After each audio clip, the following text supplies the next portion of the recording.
combat ready upon arrival. But when it comes, will America be ready? The real question is, ready for what? The future of war. Watch Frontline. Tonight at 9 on GPTV. For the next war. We're dealing with cavalry and Indians again. What the next war needs is a force that can go anywhere and be combat ready upon arrival. But when the next war comes, will America be ready? The real question is, ready for what?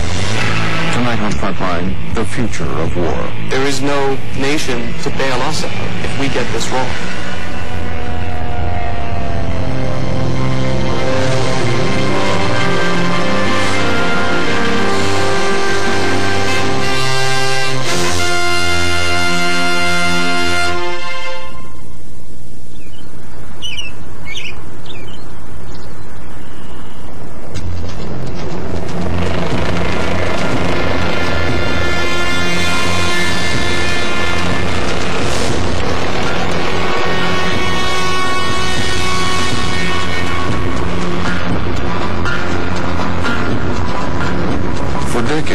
The United States Army has believed that its mission was to fight a war that looks like this. Created in the 1980s, the National Training Center at Fort Irwin, California, is the envy of armies around the world. Over 100,000 acres in the Mojave Desert, where commanders see if they have what it takes to win the big one. If Waterloo was won on the playing fields of Eton, then Desert Storm was won here on the playing fields of Fort Irwin. Now, in order to shape his battlefield, here's what he's done.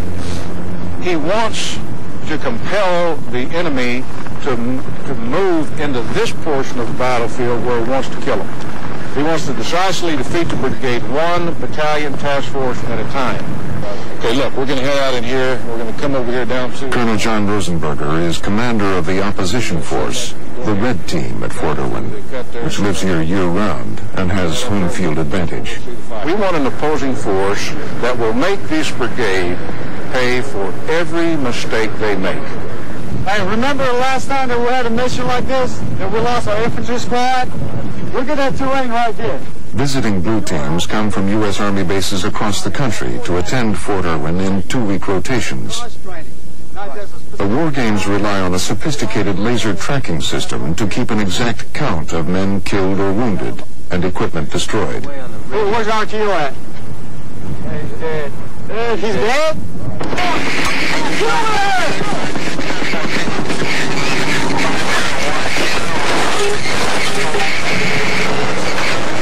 Today, Red Team snipers pick off squad after squad of blue engineers who failed to breach Red's perimeter. Hey, when you pop a dude now back to race 2-3's dead. 2-3's dead, 2-3's dead.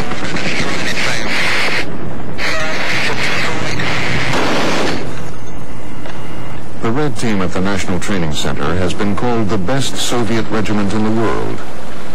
But is it an anachronism? Is such a force and the training it provides relevant to a post-Cold War world? The National Training Center in the year 2000 trains to the same sorts of scenarios it trained to 20 years ago. You're fighting the big battalions of the Soviet Army. So you're really seeing, in many ways, the best battles of the mid-'80s still being fought out there today. The big battle on the plains of Germany between the Soviet mechanized forces and the American mechanized forces. Ironically, the army which had trained to fight the Soviets in Europe enjoyed its finest moment instead in Desert Storm.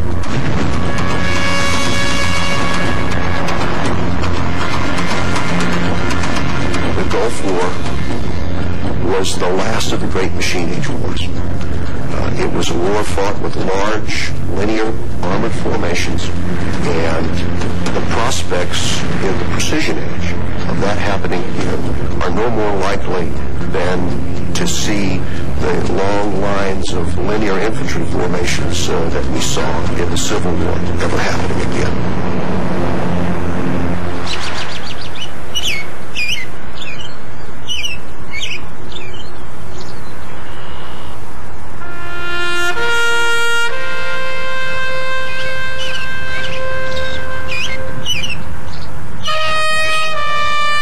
As you look out over this killing field, you have to wonder how a general with the genius of Robert E. Lee could have thought that he could succeed by marching, 13,500 men across that field. And the answer is that Lee, like all of the other generals on this field, were prisoners of their past. Remember, at Gettysburg, Army officers draw lessons about the nature of future conflicts by studying the past. Muzzle-loading rifle. Instead of having a maximum range of 50 meters, this rifle can shoot accurately against groups of a group target out to about 500, maybe 600 yards.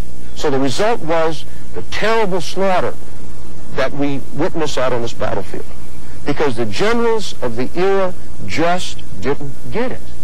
On the tour today is the Army's new Chief of Staff, General Eric Shinseki, a Vietnam veteran who helped rebuild the Army from its shattered state in the 1970s.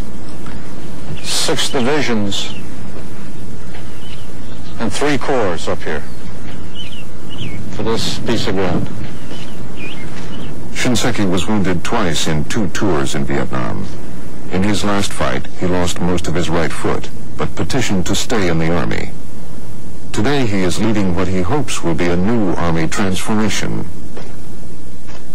As I arrived at the position of Chief of Staff, I looked back because I understood I was going to be the chief that would walk through the door of this century. And I looked back historically to see what the last chief and the last secretary were thinking about as they moved from 1899 to the year 1900, and trying to understand what they thought about the century that they were going to serve in. I'm not sure they saw the First World War, and it was only 15 years away. And so I asked myself in the year 1999, how well do you see 15 or 20 years down the road? We think we see better, but I'm not so sure. This is the new face of war Shinseki must confront today. 18 U.S. soldiers dead on the streets of Mogadishu, Somalia, a battle in which civilians and soldiers often became indistinguishable. With the end of the Cold War, the world has seen an explosion of lesser conflicts across the globe. Some 56 small-scale wars in less than 10 years. U.S. Army deployments in the last decade have skyrocketed from 1 every 4 years to 1 every 14 weeks. As we look forward to the next century, we've seen a bit of what that next century is going to look like and the kinds of deployments we've had in the last 10 years. Yes, it is Desert Storm, but it's also Somalia and Haiti and Panama, Bosnia, Kosovo, East Timor. So the Army's going to have to come to some kind of compromise with itself, and that's going to require a real churning identity crisis. But it's going to have to say, in order for me to be relevant, I need to specialize in the messy conflicts of the post-Cold War era.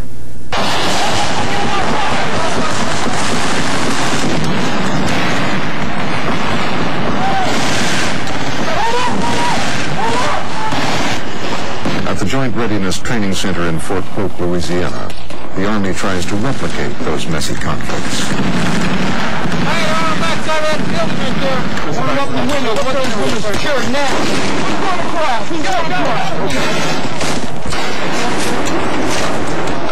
The 82nd Airborne Division has been the blue team at Fort Polk for the past 12 days. The climax of its rotation is a night assault on the Shugart-Gordon urban complex, named for 2 American soldiers killed in the Battle of Mogadishu.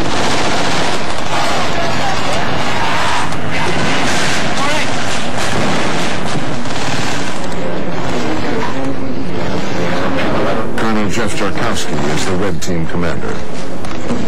We're not a cookie-cutter enemy. We're not the old Soviets of 15 years ago with what was believed to be a rigid doctrine and tactics.